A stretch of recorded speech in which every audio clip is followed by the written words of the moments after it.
Today we discuss about it. Placenta praevia management कि placenta praevia को किस तरीके से मैनेजमेंट किया जाता है, उस कंडीशंस में आपको बताऊंगा कि किस तरीके से। जैसे मेरी पिछली वीडियो में आप लोगों को पता लग गया होगा कि प्लेसेंटा प्रेविया क्या होता है, फिर वीडियो से पिछले को बता देता हूँ।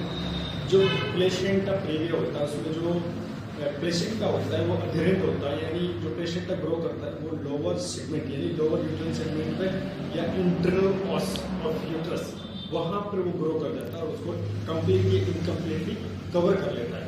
किसको? इंटरनल ऑस को। इंटरनल जो ऑस है ओपनिंग है यूट्रस की उसको कवर कर लेता है, उसको ही प्लेसेंटा प्रेविया कहा जाता है। अब इसमें सबसे पहले पेशेंट कंडीशन को किस तरीके से मैनेजमेंट किया जाए। जैसे अगर पेशेंट हमारे पास कंडीशन का हो रहा है तो फिर फर्स्ट ऑफ ऑल उसको हॉस्पिटलाइजेशन करेंगे, पेशेंट को एडमिट करेंगे हॉस्पिटल में, और उसमें ये देखना है कि पेशेंट जैसे हमारे पास आया उसकी हिस्ट्री को कलेक्ट करना है कि पेशेंट की जो लास्ट में जो पीरियड कब है, कितने दिन की गैस्ट्रेशनलाइज है, या प्रीवियस उसने कोई इन्वेस्टिगेशन करा रखा है जैसे सोनोग्राफी है हमारा, ये कुछ भी करा रखा है उस चीज़ को कलेक्ट करना है। और पेशेंट को जो बीपी है, टेम्परेचर है, पल्स रेट है, सेचुरेशन है, वो चीज़ को देखना है और मेंटेन करना है। फिर आता है फीटल का जो फीटल हार्ट रेट है वो देखनी है, मूवमेंटेशन देखना है, बेबी लाइव है नहीं है वो देखना है। ये सब चीज़ें देखने के बाद में फिर हमें जो लाइव इन्वेस्टिगेशन है वो करानी है कि पेशेंट के जैसे सीबीसी करा लिया उसमें देखना है कि हीमोग्लोबिन स्टेटस कैसा है पेशेंट का, इन्फेक्शन कितना है वो चीज़, आरबीएस कराना, शुगर तो नहीं है पेशेंट का, यूरिन क्रिएटिनिन एग्जामिनेशन कराना है। और हमें पेशेंट को ये डायग्नोसिस करने के लिए पेशेंट प्रेवियर कंडीशन है या नहीं है उसके लिए हम अल्ट्रासोनोग्राफी कराना है। और अल्ट्रासोनोग्राफी भी ट्रांसवेजल है।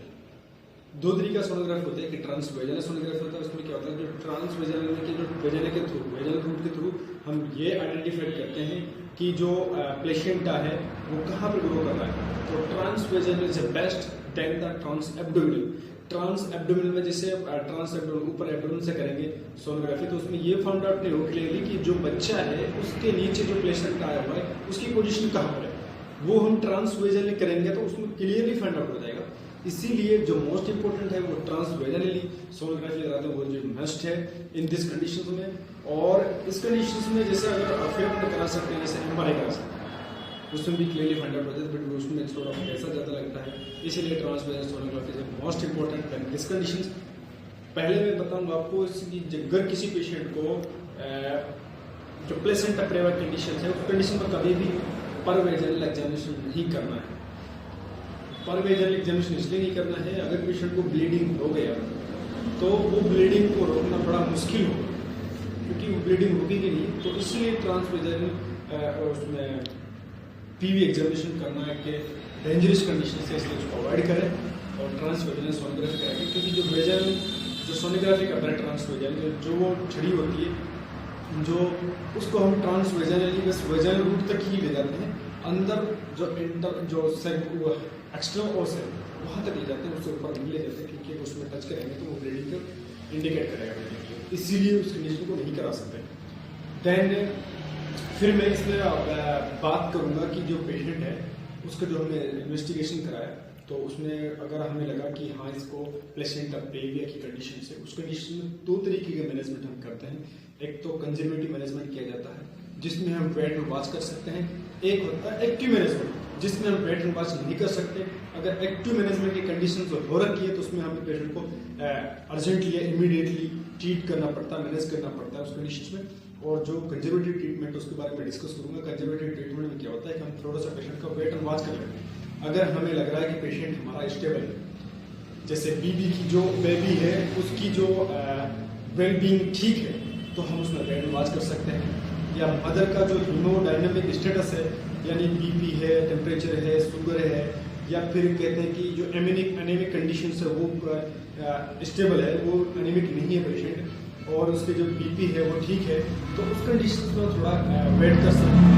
या जैसे एक्टिव ब्लीडिंग है, पेशेंट से एक्टिव ब्लीडिंग उस ब्लीडिंग के कंडीशन में भी अपन उसको वेट एंड वॉच कर सकते हैं। और जैसे पेशेंट को ब्लीडिंग है वो थोड़ा कम है यानी स्टॉप है ब्लीडिंग, एक्टिव ब्लीडिंग नहीं है, उस कंडीशंस में हम वेट एंड वॉच कर सकते हैं और पेशेंट को बेड रेस्ट की एडवाइस करेंगे। उसमें हमें पेशेंट को इमीडिएट ट्रीट या मैनेजमेंट करने की कोई रिक्वायरमेंट नहीं होती, स्लाइटली रिक्वायरमेंटेड होती है अकॉर्डिंग टू द कंडीशंस। और अगर हम देखेंगे कि एक्टिव मैनेजमेंट में क्या है कि जैसे मदर का जो हीमोडायनामिक स्टेटस है वो अनस्टेबल है या बीपी अनस्टेबल है, या पेशेंट जब जो फीटल वेलबींग वो अनस्टेबल है फीटल, उसमें फीटल हार्ट रेट देखने, बल्कि फीटल हार्ट रेट पे इतना इफेक्ट नहीं पड़ता।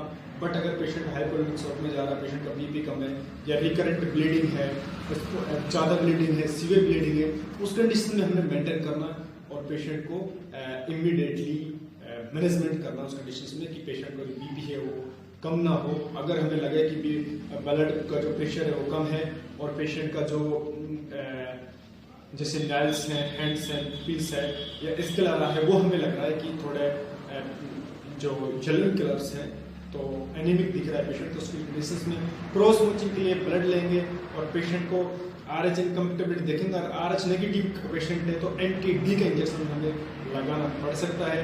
और जैसे पेशेंट का हीमोग्लोबिन कम है तो उस कंडीशन में ब्लड ट्रांसफ्यूजन कराना ही कराना है। और देखेंगे कंजेनिटल एब्नॉर्मलिटीज फीटस के अंदर है तो उस कंडीशन में कंजेनिटल एब्नॉर्मलिटी है तो हमें पता है कि बेबी ग्रो नहीं करेगा, और कंजेनिटल एब्नॉर्मलिटी से बेबी सफर कर रहा है तो उस कंडीशन में उसको बच्चे को जन्म देना खतरे से खाली नहीं है, क्योंकि वो डेवलप नहीं करेगा, ग्रो नहीं करेगा और माँ बाप की मुसीबत का सामना करना पड़ सकता है। इसीलिए उसको इमीडिएट एक्शन करके, या बेबी की डेथ हो गई है तो उसमें इमीडिएटली एक्शन करना है, मैनेजमेंट करना है उस कंडीशन में और बेबी को रिमोट करना है। और अगर जैसे कि जो पेशेंट है उसकी जो गेस्टेशनल एज है, बेबी की गेस्टेशनल एज है वो 37 वीक से अबव है तो हम उसमें इमीडिएटली एक्शन करना है, मैनेजमेंट करना है। और हमें यही चीज में देखना है कि मदर का स्टेटस क्या है, ब्लीडिंग का स्टेटस क्या है या बेबी का स्टेटस क्या है, उसके अकॉर्डिंग हमें जिस तरीके से मैनेजमेंट करना चाहिए उस तरीके से मैनेजमेंट करेंगे, बेबी को देखते हुए भी, मदर को देखते हुए भी, और जो ब्लीडिंग स्टेटस है उसको देखते हुए भी हमें पेशेंट को और बेबी को दोनों को सेव करना है, उनकी लाइफ को सेव करना है। ये एक मैनेजमेंट होता है अकॉर्डिंग पेशेंट ऑफ बेबिया। और तो इसमें बस इतना ही काफ़ी है। Thank you so much.